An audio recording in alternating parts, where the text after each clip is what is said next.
আসসালামু আলাইকুম রহমতুল্লাহি বরকাতুহু নাহমাদুহু সাল্লাল্লাহু আলাইহি ওয়াসাল্লাম আউযু বিল্লাহি মিনাশ শাইতানির রাজিম বিসমিল্লাহির রহমানির রহিম বাবু মান সাম্মাহা কাউ মান আউ সাল্লামা ফিস সালাতি আলা গাইরিহি মুআসাহাতান ওয়া হুয়া লা ইয়াহলামু।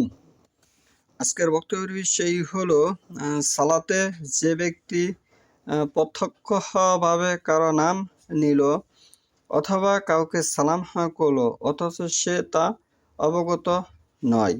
আমি সেই হাদিসটি দ্বারা সহিহ বুখারী প্রথম খণ্ড পর্ব 21 অধ্যায় 4 হাদিস নম্বর হচ্ছে 1202 1202 হাদিস নম্বর হচ্ছে 1202 আন আবি ওয়েল আন আব্দুল্লাহ ইবনু মাসউদ কালা কুন্না নাকুলু তাহিয়াতু ফিস সালাহ ওয়া নুসাম্মি ওয়া ইউসাল্লিমু বা'সুনা আলা বা'সিন ফাসামিআহু রাসূলুল্লাহি সাল্লাল্লাহু আলাইহি ওয়াসাল্লাম ফাকালা কুলু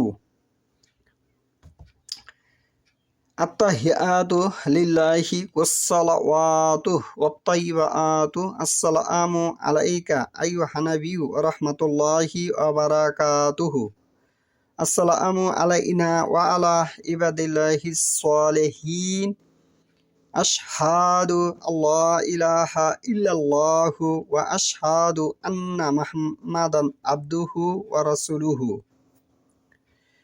ফাইন্নাকুম ইযা ফাআলতুম যালিকা ফাকাদ সাল্লামতুম আলা কুল্লি আবদি লিল্লাহি সালিহিন ফিস সামাই ওয়াল আরজি।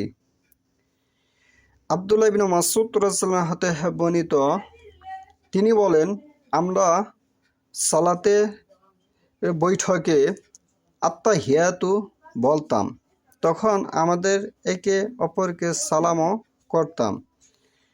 আল্লাহ রাসূল সাল্লাল্লাহু আলাইহি ওয়াসাল্লাম তা শুনে ইরশাদ করলেন, তোমরা বলবে, যাবতীয় মৌখিক ও দৈহিক ও আর্থিক ইবাদত আল্লাহর জন্য।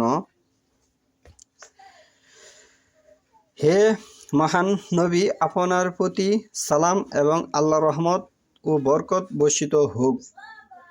সালাম আমাদের প্রতি এবং আল্লাহর সলে বান্দাদের প্রতি, সলে মানে সৎ বান্দাদের প্রতি। আমি সাক্ষ্য দিচ্ছি যে এক আল্লাহ ব্যতীত অন্য কোনো প্রকৃত ইলাহা নেই, এবং আমি আরও সাক্ষ্য দিচ্ছি যে মুহাম্মদ সাল্লাল্লাহু আলাইহি ওয়াসাল্লাম তার বান্দা ও রাসূল।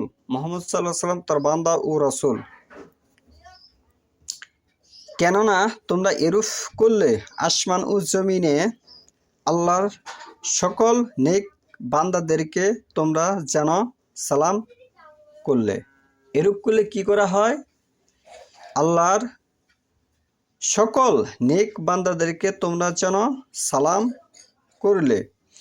তাহলে আমি যে হাদিসটা এখানে উপস্থাপন করেছি, সহিহ বুখারীর প্রথম খণ্ড 1202 নম্বর হাদিস, তার মানে 1202 নম্বর হাদিস। আসমানের নিচে কোরআনের পরে সর্বশ্রেষ্ঠ হাদিস গ্রন্থ হচ্ছে সহিহ বুখারী শরীফ।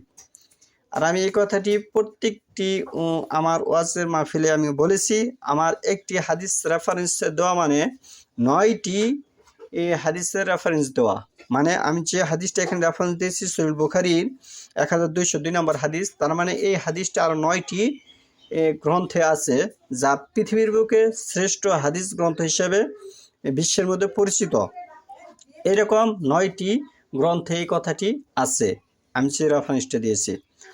এখন এখানে যে বিষয়টা, আমাদের ভারতবর্ষে যে ইসলাম বাস্তবায়ন হয়েছে, বর্তমানে হোল বিশ্বের মধ্যে যে ইসলাম বাস্তবায়ন হয়েছে, অনেক ক্ষেত্রে দেখা যায় যে 1999 জন তারা রাসূলুল্লাহ সাল্লাল্লাহু আলাইহি ওয়াসাল্লামকে সালাম দেয়, তারা দরুদ পাঠ করে থাকে, যেটি ইসলামে সমর্থন করে এটি যে আসমান ও জমিনে আল্লাহর সকল নেক বান্দাদেরকে তোমরা যেন সালাম করলে। কি করলে?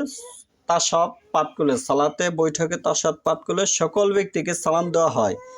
এখানে তার এক্সট্রা করে যে মিলাদুন নবী যেগুলো তারা পাঠ করে থাকে, যেগুলো সমাজে তারা মিলাদ করে থাকে যে রাসূলুল্লাহ সাল্লামকে তারা সালাম দিয়েছে, সেটির পক্ষে কোনো দলিল নেই।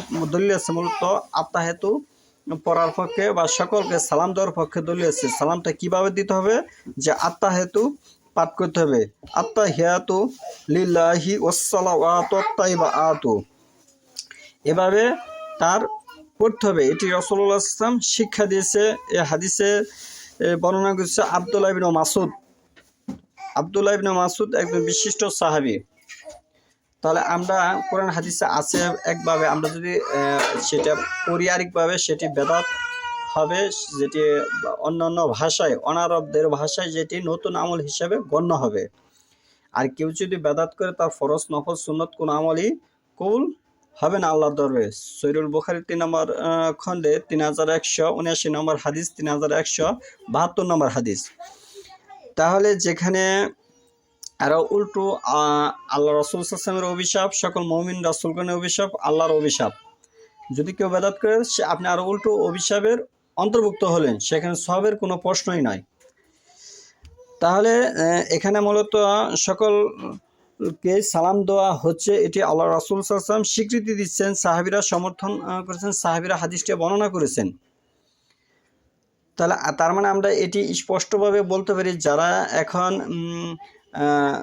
বাড়িতে দাওয়াত দিয়ে নিয়ে যারা মিল্লাত মাহফিল করে, রাসূলুল্লাহ সাল্লাল্লাহু আলাইহি ওয়াসাল্লামকে যারা হাজির নাজির সালাম বোঝাতে চাচ্ছে, তারা মূলত ইসলামের সাথে ইসলামকে ধ্বংস করার জন্য একটি নতুন রাস্তা তৈরি করেছে। যেহেতু আমার একটি হাদিসের দলিল মানে 9টি কিতাবে আছে, তারা 9টি গ্রন্থকে তারা অস্বীকার করছে।